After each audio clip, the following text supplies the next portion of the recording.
Hey guys, Antoinette Lattouf with the Weekend Briefing. And this episode, I chat with Clare Verrall. You may remember her from season 2 of MAFS. And honestly, in this episode, I have never felt so many emotions.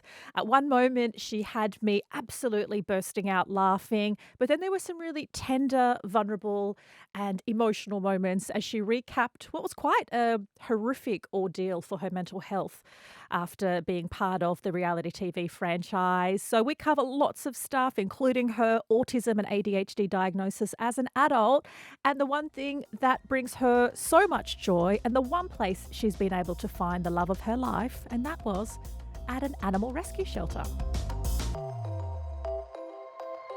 Claire, welcome to the Weekend Briefing. Thank you very much for having me. I'm a big fan of the show. It's very exciting to be here. People might recognise you from one of the earlier seasons of MAFS, so let's get that out of the way.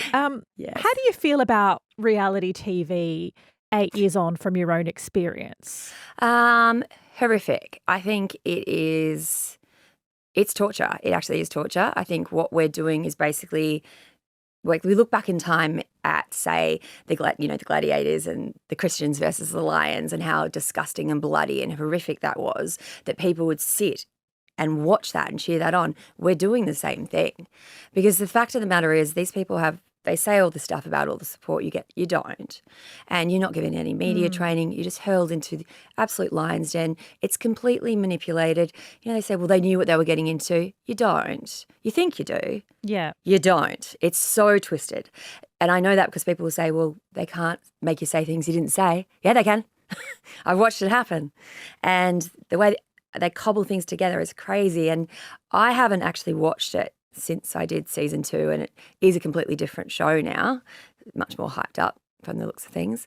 And I tried to watch it for the first time this season, and the way that the words are cobbled together, the cadence of is so different for the sentence.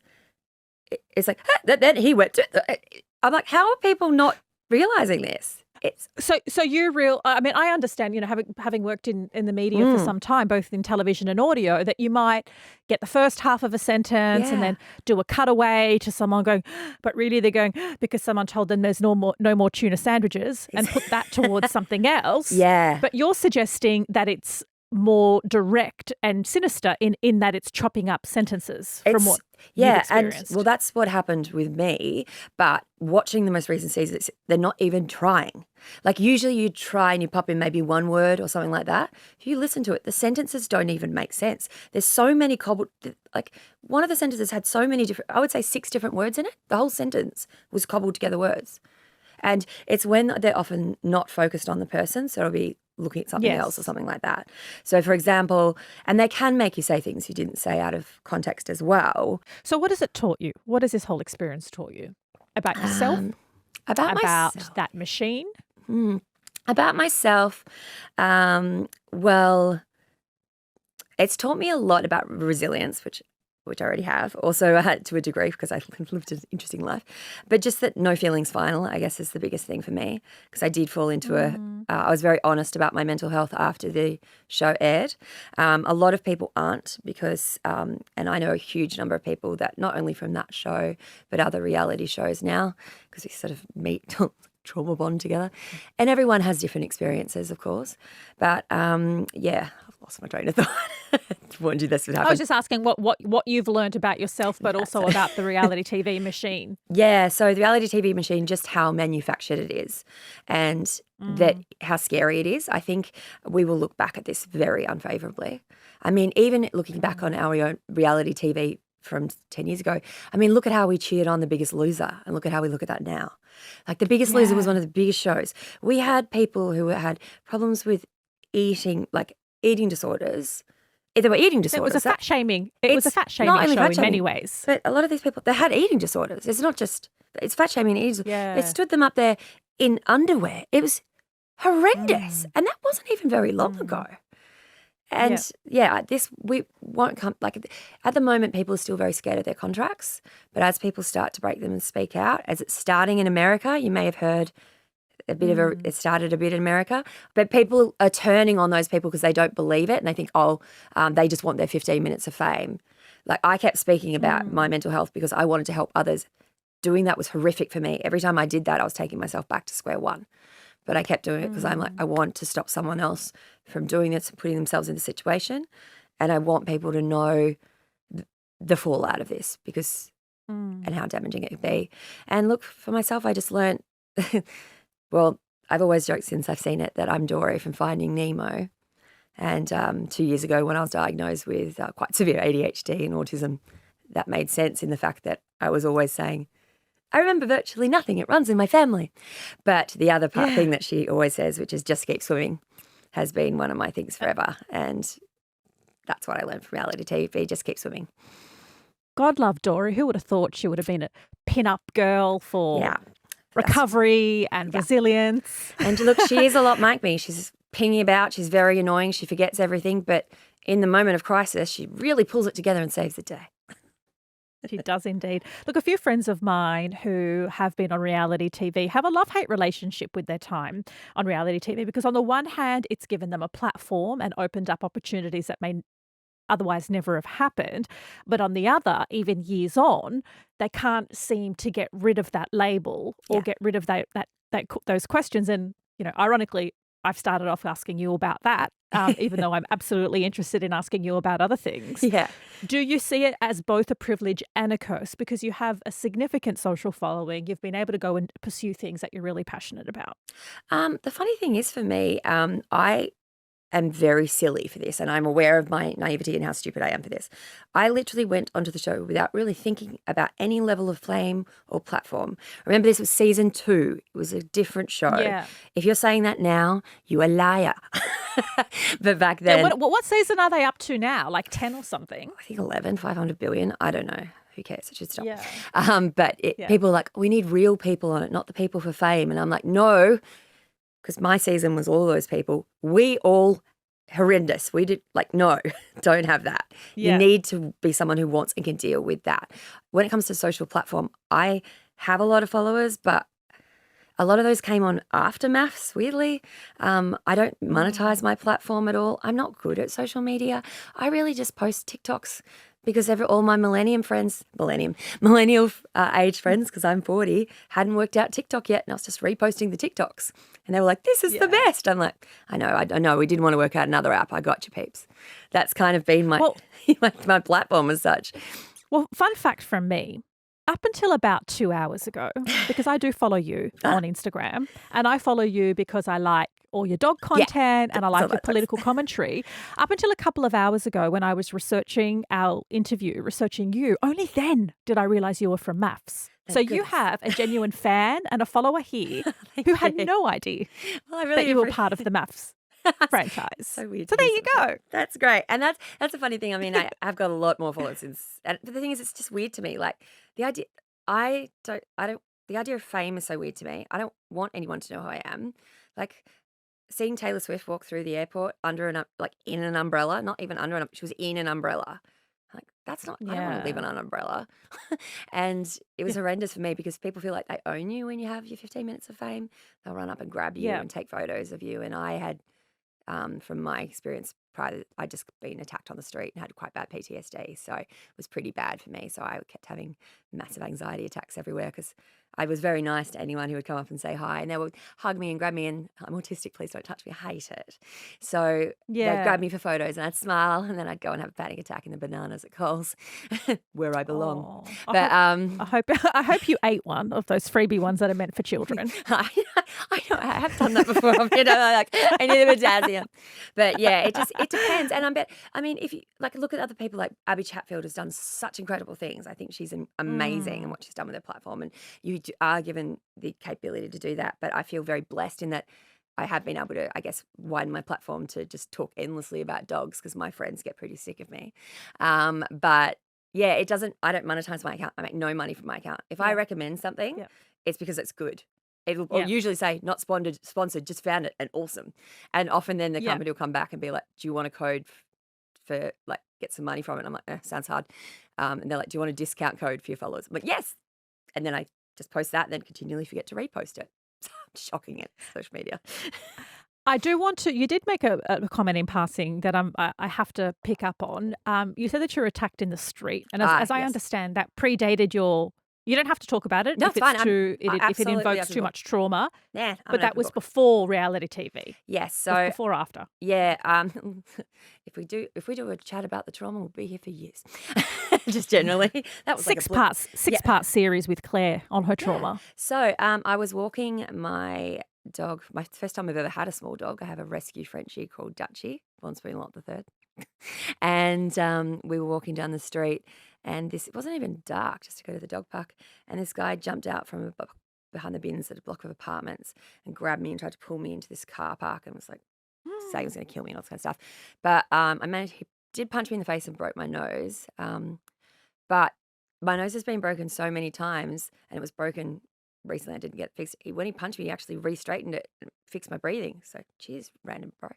But I fought him off, got him down, broke my toe, kicking him in the kidneys, picked up Dutchie and ran, and I don't remember anything for 3 weeks. I was on all the TV stations. I've watched it since. I was on the news because, like, has fought off attacker. The happiest victim you've ever seen in your life. No memory of it. So, Because yeah. the PTSD kicked in later. Well, yeah. The Well, trauma kicked I in picked later. up Dutchie. No memory. Gone. Like, I don't know. I went and got a pap smear in that 3 weeks because I said to my mum, because I've had some things happen in the past, I'm like, I think I might be in the PTS trauma part where I don't remember anything. Due for a pap smear. I said, I'm going to go do that now because I don't want to have to worry about it or remember it. She's like, good idea. So Oh, just keep wow. swimming, man. Just keep swimming.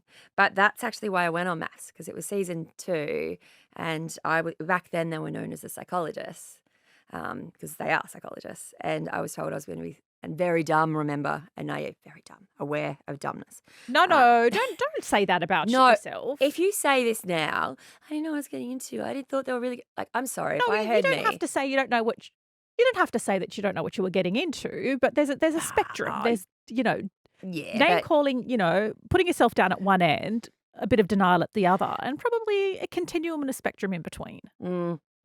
yeah, but this was very naive on my part. I have to say Okay. that. But I Okay. thought they were going to match me with a safe man, and then they were going to be there, Mhm. and I was going to be safe because I've had a lot of stuff happen. I'm a sexual assault survivor and all that kind of stuff. So I'm like, okay, this is going to be a chance for me to be perfectly matched for someone that's going to be safe. It was Yeah. incredibly stressful. They throw you into every sort of situation, so they make you explode. It was really awful for both of us and dangerous. And that's, yeah, I won't go into everything that happened, but that show was No, dangerous. And the things that have happened to other people on that show are horrendous, but that's their stories to tell. I'm so sorry you That's all right. experienced that. And then that will explain what I saw on your LinkedIn. And I love the way you framed it because you went on a health and well-being career break. And I was like, I like that. Just Yes. owning it, going from this year to this year. I'm trying to sort my shit out. Well, How was yeah, that for you? I'm a recruiter, so like I know how to put these different things. And the fact of the matter Yeah. is, I was on a TV show. I can't just be like, oh, I was traveling, which is what everyone says. So I'm just, yeah, that's what I said. Career break.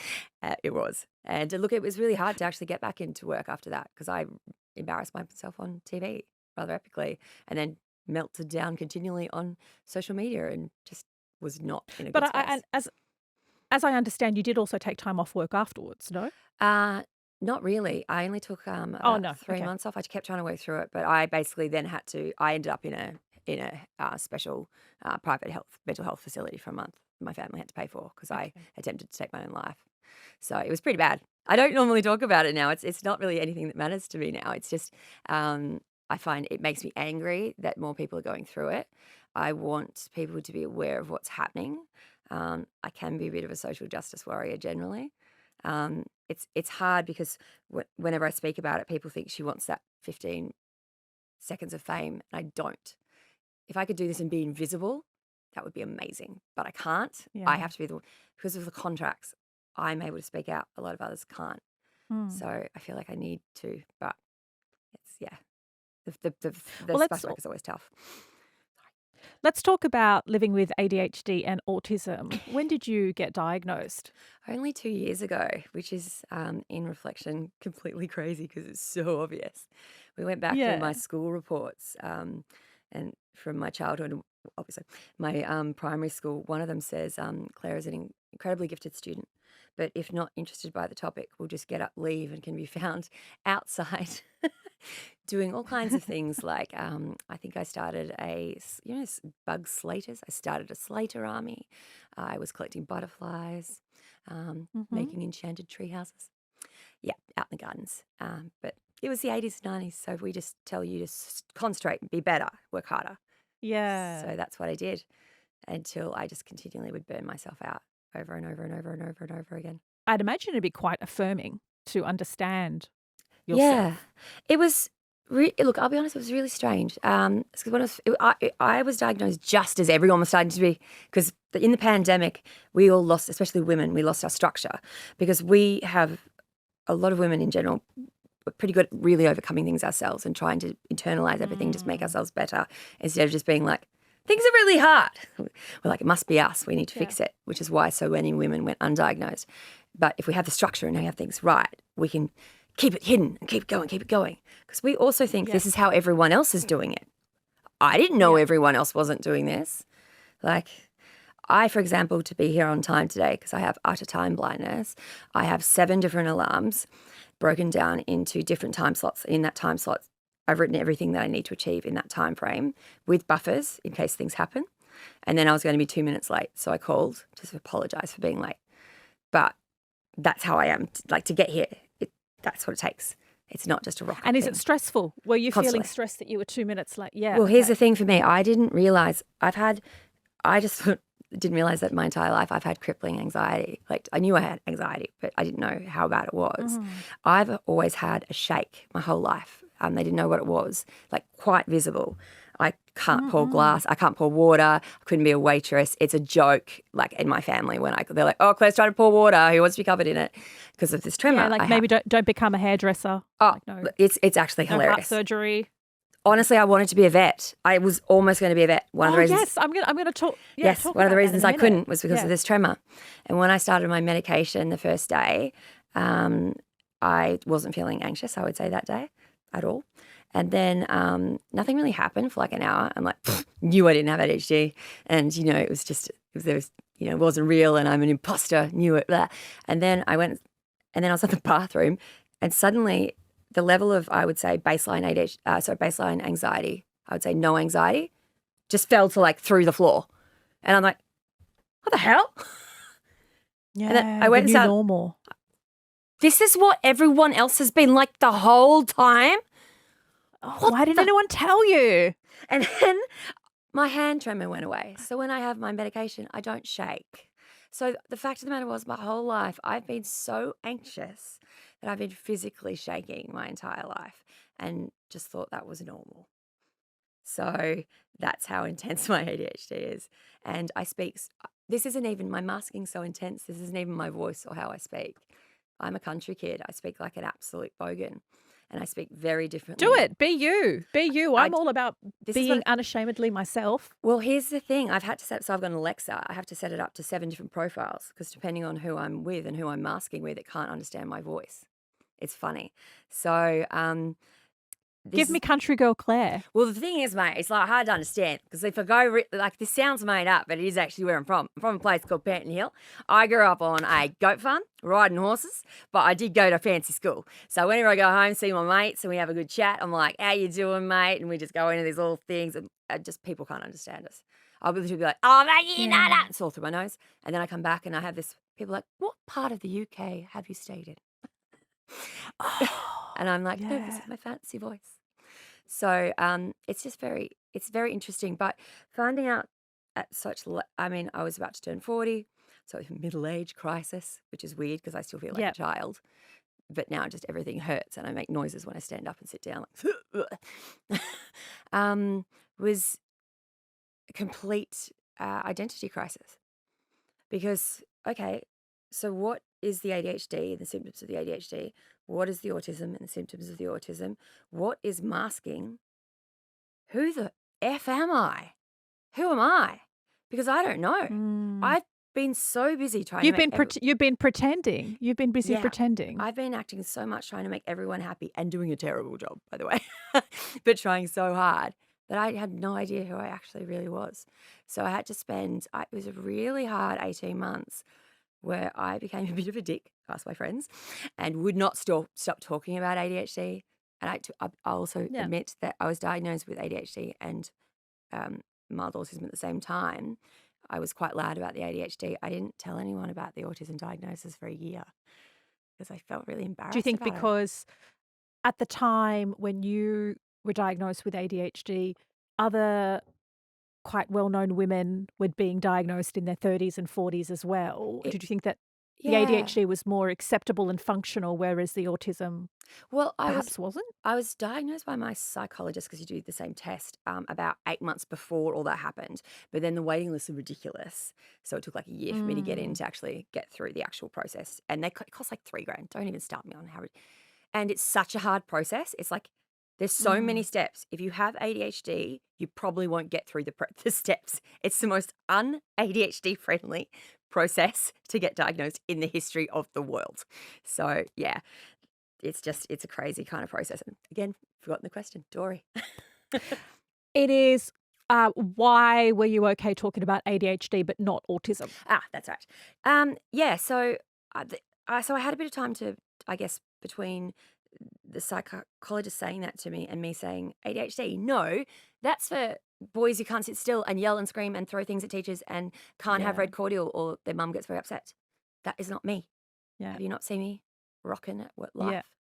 Not rocking life. And yeah, so he sort of spent about 4 months going, "You've got ADHD," and I spent 4 months arguing with him, which was a very expensive argument until I did that test. So I had a bit of time, I think, to come to terms with it. And then yeah, other people were coming out and speaking about it, and I learnt more a bit about it, and I was just like, "Oh, it's not what I thought it was. It's this, this, this, and this." Like the rejection sensitivity dysphoria. I take things rejection not from work, like I work in recruitment, I work in sales. I get rejected and hung up on a lot. I don't mind about that. But personal rejection hits me so hard. Like and I basically, if a friend doesn't text me back, I spend all day thinking that they must hate me, working out in my brain all the reasons that they hate me, everything I've ever said, maybe what I did in 2007. If that sentence I said, I barely sleep. I sleep maybe 3 hours a night because I just think about everything I've ever done and said my whole life. But with the autism diagnosis, I don't think I really understood it. I don't think I in my head, autism was only as I've seen it on TV, which is so over the top and yelling. It's only just one Mm. side of it. I didn't realize the other elements of it, like the fact that for me, I hate looking people in the eye. So often, if I'm looking you in the eye, I'm not listening because in my head, I'm like, first of all, I'm not looking in the eye. I'm looking between your eyebrows. In my head, I'm like looking between the eyebrows, between the eyebrows, and between the eyebrows. That's all that's going in my head. So I Yeah. have no idea what you're And saying. so you can't actually hear what they're saying? No. No. Also with ADHD, I interrupt all the time because I think so fast. So I listen to podcasts 2 times the speed. So I can, Mm. so that's how fast I usually speak incredibly fast. I'm really trying to focus on speaking slowly. Um, but it's I normally so like how you did that. really. Really trying to you packed away the pace, you put away the farm girl, and you're like, you're really committed. I'm impressed, Claire. Well, this is not how I speak. I am a mile a minute. So if you talk to me normally, this is how fast I normally talk. I've got a friend called Gabby who Yeah. lives in my complex. She has ADHD as well. This is how we talk. Then other people come up and try to have a Yeah. conversation and they're like, we have a great time. We get a lot done very fast. Other people, but How it's conscious. how are you how are you now? Now that you have your diagnosis, I'm imagining you have some treatment. Are you feeling happier or still in a place where you're regulating, masking, and trying to make other people happy?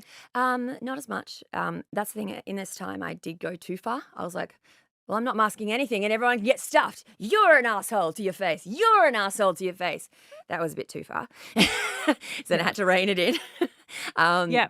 yeah. Now look, I'm sort of still working through and finding out who I am, and it's perfect midlife crisis time. So everyone else is as well. Mm. All my male friends have taken up marathons.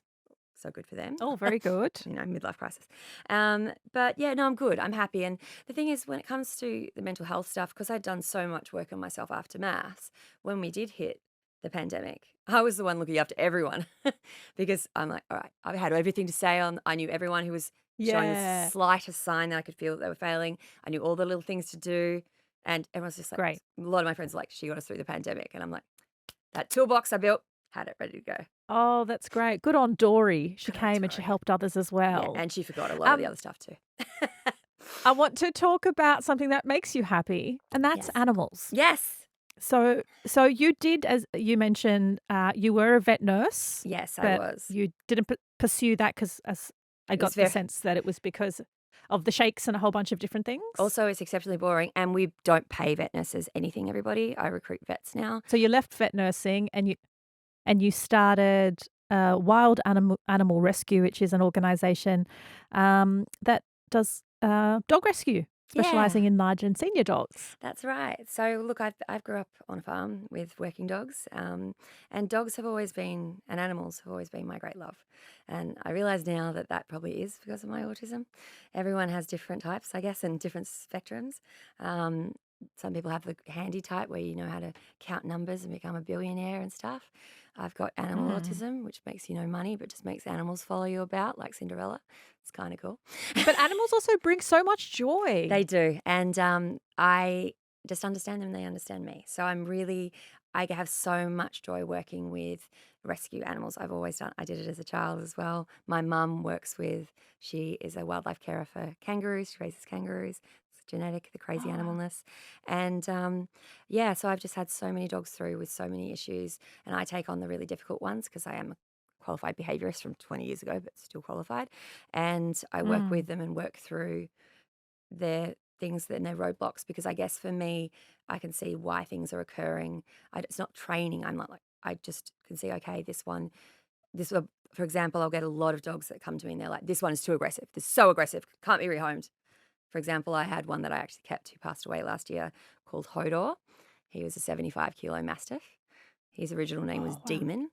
He was so aggressive he had almost killed another dog, and he would really go you. But the reason was he was just terrified. He was just really scared. So we worked together, and the Well, the thing name set him up for failure as well. it did, and he was Demon. exactly, and he was a Hodor, absolutely to his core. Giant, sounds could be really scary and accidentally snap someone's neck if needed, but just Yeah. he would hold the door and be eaten alive for you, that dog, and would always hold the door when I tried to open the door into my house because he'd lie against it and I physically couldn't get inside. I'd be like, Hodor, you're literally holding the door. He'd be like, Yay, mum's home, coming. I'm like, I can't get in to say hi because you're blocking Yeah. the door. But yeah, working with that. And what I realize now is animals help me regulate my emotions, which I'm not able to do Mm. hadn't been able to do on my own.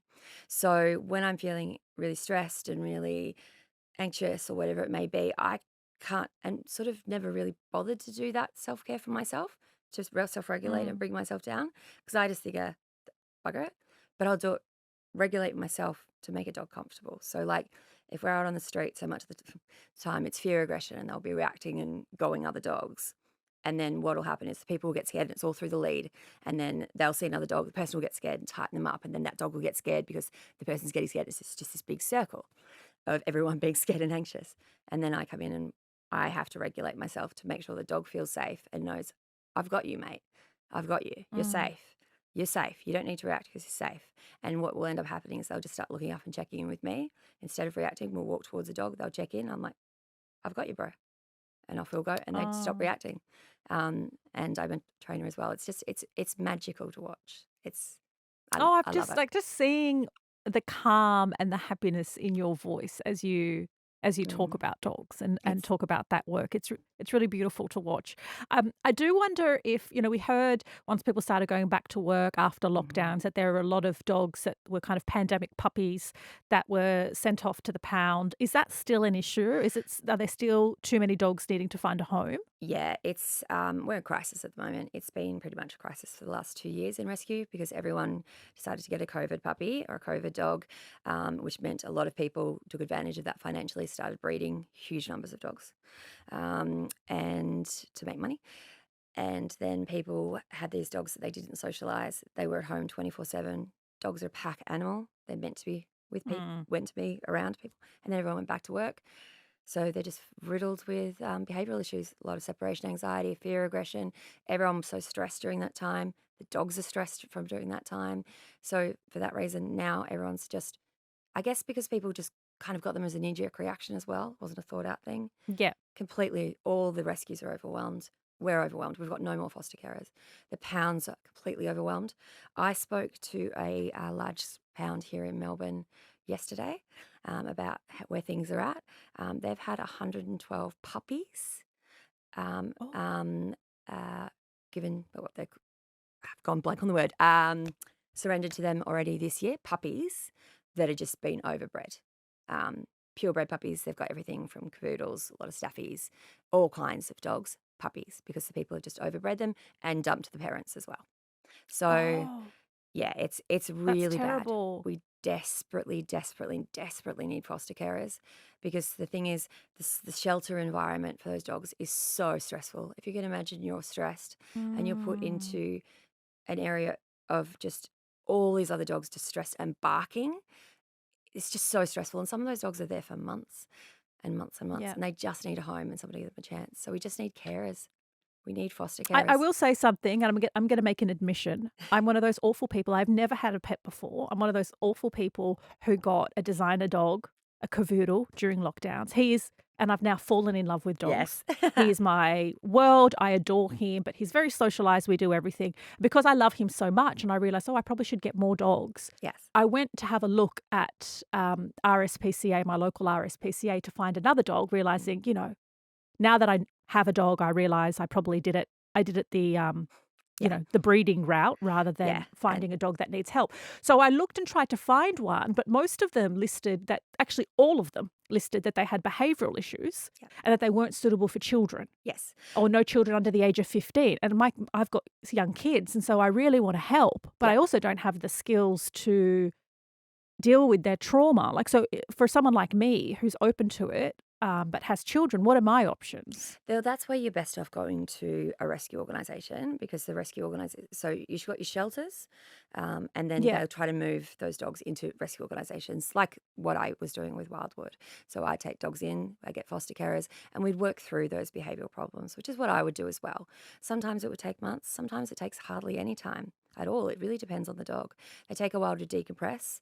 Takes like the dog that you initially get is not the dog that you'll have in a week, and it's not the dog you'll have in 3 months, which a lot of people don't understand as well. People will return them after 24 hours. I'm like, that dog is literally just come out of basically prison, is so terrified, doesn't know what's Yeah. going on. Give it a sec.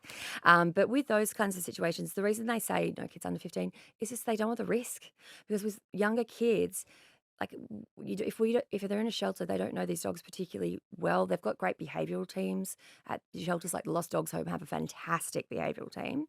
They put a lot of work and time into those dogs, like so much time and work. But there's only so much you can do in that shelter environment without bringing their stress levels down. So you get them off into foster carers through smaller rescue organisations, and they can be in foster care for Right. months, and then you'll know then if they're going to be okay with kids or not. That's the thing. Okay. I Yeah, probably have to go to one of those you more do.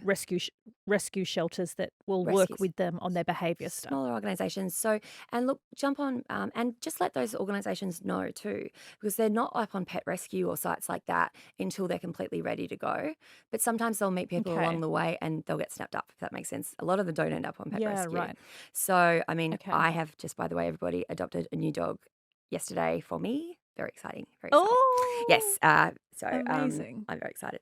And I've ended up, he came to me in a weird, wacky way. So not through a rescue and not through a shelter. So it's just letting those organisations know that you're looking. Because the frustration a lot of people have is I tried to do the right thing. I tried to get a rescue, and I couldn't for a year. Yes. And then they'll say, but I live in an apartment, I've got 6 kids, and and I want a Yeah, yeah. cavoodle. And I work 60 hours a week. Yeah, Yeah. and the fact of the matter is, we're working in rescue. We've got a dog that's been through a pretty probably traumatic experience, and we don't want to do that to it again. We have to place it in the Yeah. right home. And I've had this is one of the hardest things I had in rescue was just get the constant abuse from people. Um, I did this for my own time with my own money. I sat down with an accountant who told me I'd spend $112,000 on dog rescue. I hope my parents aren't listening. Of my own money. Yeah, That's not okay. good. I'm not a rich person at all. I have no money at all. And now I know where it went.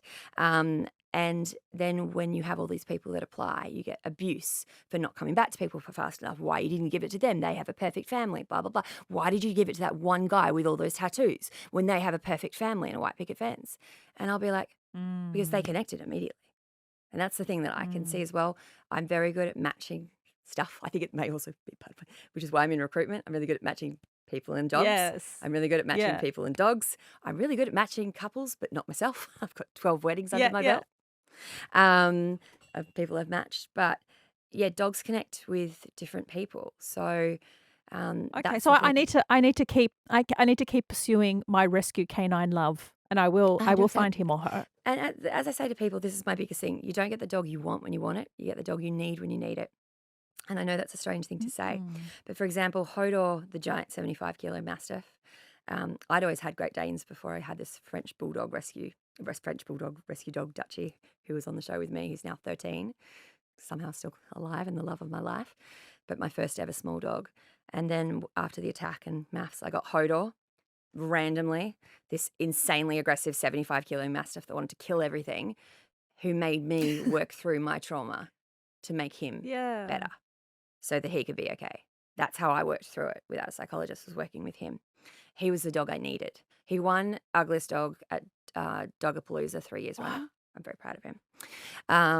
Like completely But I impractical. love Hodor. He's He the was your greatest. perfect match. He's the dog I needed. Like I needed a dog with drool so much that he just looked like a constant walrus with drool. But then he passed away he passed away last year, and he'd helped me through so much, and I'd helped him through so much, and it was his time. And I've taken a year of sort of fostering and dating lots of other different types of dogs. And then of all the dogs in all the world, I've adopted what is quite a rare breed known as a toy Manchester Terrier. They're super rare. Okay. It's 6 Okay. kilos. It's like a rat. Yeah. And it's got hardly any hair. It's 8. It's got a bung hip. He's like a weird little tiny rat dog. His name's Rocco, but it's not going to be that. We've got to change it. Needs a name. Doesn't know his name yet. Yeah. Doesn't know how to dog. I'm really scared I'm going to sit on him and squash him. Call him Tiny Rat Dog. I am actually currently calling him Tiny Rat Dog, but I think that careful because those names stick. So okay. That's how Dutchie von Spin-a-Lot the third. Her old name was Pumpkin. So any suggestions? Honestly, Claire, this has been the most wonderful chat. I've learnt so much about you. Enough about MAFS to be convinced that I've made the decision to never watch it. Please don't. And I'd love to witness your journey, your vulnerability, but just the immense amount of happiness and joy you have with animals. It's beautiful. I am, animals bring me incredible joy. I'm very lucky in that respect to have so many in my life. And they bring me, and to be able to, I guess, help foster dogs on that pathway to their forever home. Because people say to me, how can you foster? Because I fostered like close to 80, 90 dogs now. People say, personally fostered, how can you foster them and then let them go? And I say, you love them with a different part of your heart. You love them completely, but with a different part, because your job is to help them to their journey to their forever person. It's not to steal them and shove them into your life. It's to let them find their person. And it's the best feeling in the whole world. Oh, they're lucky to have you. And we're very lucky to have you on the Weekend Briefing. Thank you so much for your time. Thank you for having me. Oh, that was so wonderful. Told you I could talk So the good back to legs chat. off a donkey. I loved it though. Didn't even touch I on learned anything so else. much. He didn't even tell you what's happened to me this week. I saw Taylor Swift twice with the most random, but the most crazy ways. I got a Taylor Swift tattoo. Right. I got fake patriarchy as a chabs champ. They spelled it wrong, so it said fuck the patriarchy. Funniest thing that's ever happened. Fucking hilarious. Hold a second. Yeah. Big week. Sorry. Fuck Let's do- patriarchy. yeah. And then I got left and right tattoos as a makeup. It's been a big week. I went and saw Taylor Swift in a box in Sydney because I had rescued these people's dogs. So they flew me up. I have a private box, stayed in. Sorry. Much happened. It's been a big week. Patriarchy. Fuck the patriarchy. The funniest thing. Okay, yeah, so I'll tell the story. Okay, so this week has been a big week for me because I'm a massive OG Taylor Swift fan. I saw her in 2009. Like, I'm an OG. I liked her from her country days, which obviously makes me a superior Taylor Swift fan, everybody. Jokes. Those that came on during Evermore. Love for everybody. But anyway, I've never had any trouble buying tickets to Taylor. Everyone is usually just teasing me and no one will go with me. That's normally what happens. I've been to Taylor Swift by myself with a lot of 7-year-olds, a lot. This time, I battled people that have teased me about Taylor Swift for the last 15 years. Now Mary's like, no, I really love her, shake it off. And me, I'm like, Mary, you tease me so much. And now anyway, I couldn't get tickets. Get to the tattoo. I want to know about the tattoo. For tattoo. Anyway, yeah, to tattoo. So huge. Anyway, managed to get go with some random people from Instagram that I didn't know in the nosebleeds to Melbourne, a Melbourne show. Never met them before. Great new friends. Shout out to Brooke. You're the best. And then also got to go to Sydney as well. Was flown up and got to go in a corporate box through some people that I saved their dog. But in between, with my new Instagram friend that I met randomly to go to Taylor Swift with, Brooke, I decided to get a tattoo. She's like, we're going to get a tattoo of Taylor Swift. And I'm like, in. That was my thought process. ADHD. Make decisions fast. They're like, what are you going to get off this flash sheet? And I said, fuck the patriarchy, because I've always been a staunch feminist. That's how my mother has raised me. But this is going to make me sound like one of those horrific, performative, white cis feminists. This is a very embarrassing but hilarious thing. Here we go. So I thought I'll get it as a tramp stamp because I don't have a tramp stamp at 40. I thought I'll get it as a tramp stamp because then it says fuck the patriarchy. And if someone says that's a tramp stamp, I can say, would you say that if I was a man, and start an argument? Funny. Yeah. Whole thing funny. Picked it off the sheet. I thought that they knew how to spell. I can't spell. It's a thing. I can't spell at all. I can't spell my own middle name, so I pretend I don't have one. So it's not even on my driver's license because I can't spell it. But if you picked it, wasn't I it picked there it off the for them sheet. to... Exactly. As it turned out, luckily no one else had picked that off the sheet because no one else wanted to get fuck tattooed on them forever. Weirdly. And I did, and it wasn't until, because it was on my back, and I had new Instagram friend Brooke. I'm like, watch my back. She did not literally have my back, as it turned out, because she also can't spell or see what's straight either, but is what it is. And yeah, I took a picture of it and sent it to my family group chat and said, I'm so pleased with this decision. This is my announcement of getting a tattoo. And yeah, this is the best choice ever. And I got it as a tramp stamp. Lol. My sister, who's a teacher, comes back and says, Periaki? They'd made the T and I, and my tattoo said, fuck the Periaki. And then I wrote, oh. And then my mum's reaction, and I know I'm 40, but I was hoping to get some kind of like, oh, a tattoo and never. She just wrote, spelling was never your forte, darling. Oh. Anyway, can you fix it? It's fixed. They fixed it up, and then she was the tattoo artist was devastated. That is quite possibly my favorite thing ever. Like attempted feminist stance. Yeah, it's so embarrassing because I am actually a staunch feminist. That's how I was raised. Like annoyingly so, but it's such a performative white cis feminist woman thing to do to get fuck the patriarchy tattooed on their back. Anyway, it's fixed now and says fuck the patriarchy, but I will forever, in all too well, be screaming. Fuck the patriarchy. Fuck the patriarchy. You know what? Fuck the patriarchy, and the patriarchy can get fucked too. Exactly. And when they fixed it, I got the tattoos I'd always wanted, which is left and right on my hands. And we did check with 7 people that they were on the correct hands. Oh my God. This is amazing. So only people. I have laughed a lot. You were awesome. It's so lovely to meet you. So great to connect. I'll happily go to a concert with you, not Taylor Swift because I'm not a fan. You will be. And I'm also up for tattoos. I am a very good speller. I suspect I'd be a better friend than Brooke. Yeah, Brooke. Bad. Did not have my back. As it turns out, don't just completely trust people you met on Instagram 48 hours ago.